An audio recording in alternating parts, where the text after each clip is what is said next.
What is tantra to come in this? Sure. So you want to know what is tantra exactly? जब हम तंत्र बोलते हैं तो वो क्या है?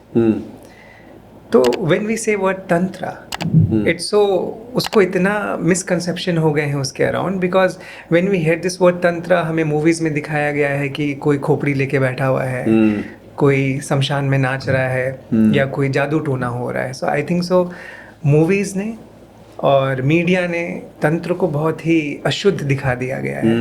लेकिन मेरे गुरु जो स्वामी जी हैं वो बोलते हैं तंत्र से शुद्ध विद्या कोई हो ही नहीं सकती, क्योंकि जो मृत्यु से लोग डरते हैं, जिसका भय होता है लोगों को, तांत्रिक बोलता है मैं वहीं बैठ जाऊं, उसी चिता को, जिस चिता से लोग डरते हैं मैं वहीं पे अपनी रोटी पका के खा लूं. कैसा भय? तो तंत्र तो वो विद्या है जो आपको मृत्यु के परे ले जाती है, जो आपको हर भय से ऊपर उठाती है. अच्छा. वो तंत्र है. तो अगर अब हम तंत्र को समझें तो तंत्रा, तन मतलब होता है डार्कनेस और रा मतलब होता है प्रकाश. So which takes you from darkness to light is tantra. जो आपको अंधकार से प्रकाश की ओर ले जाए वही तंत्र है. और तंत्र मतलब टेक्निक. जैसे कि बाइक बनाने का एक अलग टेक्निक है, कार बनाने की अलग टेक्निक है. तो वो टेक्निक जब वो यूज करते हैं तब एक हमारे पास एक प्रोडक्ट रहता है जिसको हम यूज कर सकते हैं. सो तंत्र इज समथिंग लाइक दैट. तंत्र एक टेक्निक है. तो तंत्र के अंदर आता है मंत्र. मंत्र सब जानते हैं. मंत्रा, शास्त्रों में बोला गया है मंत्रायते इति मंत्रा. जो आपकी मन की रक्षा कर सके वही मंत्र है. अच्छा. मंत्रायते इति मंत्रा. जो हमारे मन की रक्षा कर सके वही मंत्र है. मन मतलब मन, चित्त, और त्रा जो रा, जो हमारी रक्षा कर सके. तो जो मन की रक्षा कर सके वो मंत्र हो गया. और हम आज के टाइम में देखेंगे, समय में देखेंगे कि हमारा मन कितना भटका हुआ है. सब मन से परेशान है. We see most of the depressive cases of depression, of frustration, of anger. लोग दूसरों से ज़्यादा अपने आप से परेशान हैं. राइट. तो जब आप तंत्र के पाथ पर चलते हैं तो वहाँ पे मंत्र भी आते हैं. तो सबसे पहले अगर हमें कुछ भी प्राप्त करना है जीवन में, चाहे वो मेटेरियल वर्ल्ड में हो या स्पिरिचुअल वर्ल्ड में हो, सबसे पहले मन पे काबू होना चाहिए. मन पे हमारी एक पकड़ होनी चाहिए. Swami Vivekananda said a beautiful thing. He said, you should be the master of your mind, not the slave of your mind. तो जब हम तंत्र के मार्ग पे चलते हैं उसमें मंत्र आते हैं. मंत्र से हमारी मन की रक्षा होती है. तो जो साधक की एनर्जी, मन में इतनी सारी बातें इधर उधर जाते रहती है, मंत्र उसको क्या करता है, एक जगह दिमाग को लगाना चालू करता है. माइंड को एक जगह कंसंट्रेट करना सिखाता है.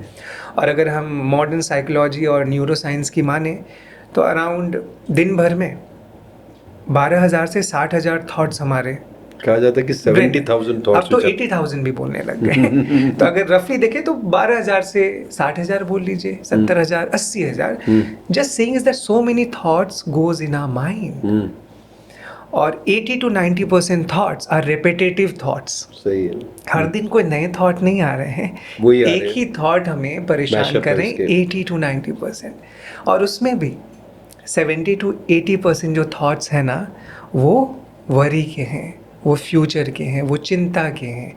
कोई भी थॉट ऐसा नहीं है जो प्रोडक्टिव वाला है, जो हमारे जीवन में शांति लाएगा, या ऐसा कुछ प्रोडक्टिव जिससे हमारा भी अच्छा हो और समाज का भी अच्छा हो.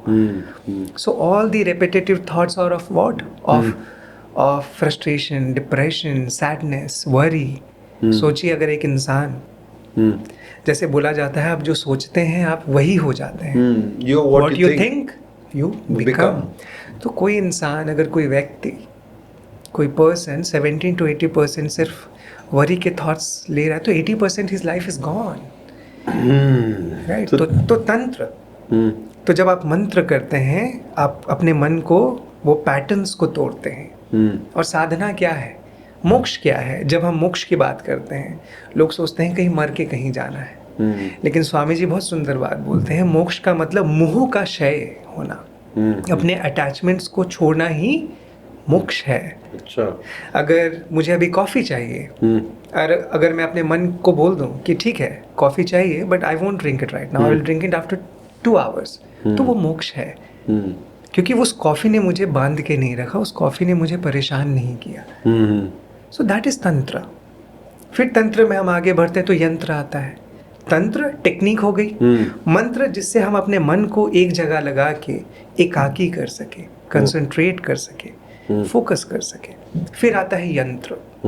तो जो मंत्र होता है वो देवता की सोनिक फॉर्म को रिप्रेजेंट करता है, देवता की साउंड बॉडी को रिप्रेजेंट करता है। और जो यंत्र होता है वो देवता की जियोमेट्रिकल फॉर्म को रिप्रेजेंट करता है। तो जब हम एक मंत्र को निरंतर जपते रहते हैं एक भाव के साथ, एक प्रोसेस के साथ, तो हमारा शरीर भी धीरे धीरे उस यंत्र में बदलने लगता है। तो जब जैसे हम बोलते हैं ना, आदि शंकराचार्य ने जैसे बोला अहम ब्रह्मास्मि, तो तंत्र में यही है कि आप जिसकी उपासना करते हैं, आप जिनकी साधना करते हैं, आप वही हो जाते हैं। और तंत्र में और एक बहुत सुंदर बात बोली गई है शास्त्रों में कि शिव की साधना सिर्फ शिव ही कर सकते हैं। अच्छा। एक देवी की साधना सिर्फ एक देवी ही कर सकती है। क्योंकि जब तक आप उस भाव में नहीं आएंगे तब तक आप उनकी साधना नहीं कर सकते। सिर्फ मैं अंकुर या सिर्फ कमलाक्ष भगवान शिव की साधना नहीं कर सकते। आपको भी शिवमय होना पड़ेगा, शिव के भाव में जाना पड़ेगा, तभी आप उनकी उपासना कर सकते हैं। इसीलिए तंत्र में न्यास भी होता है, जहाँ पे हम न्यास करते हैं अलग अलग लेटर्स से, अलग अलग मंत्रों से अपने शरीर में मंत्रों को स्थापित करते हैं।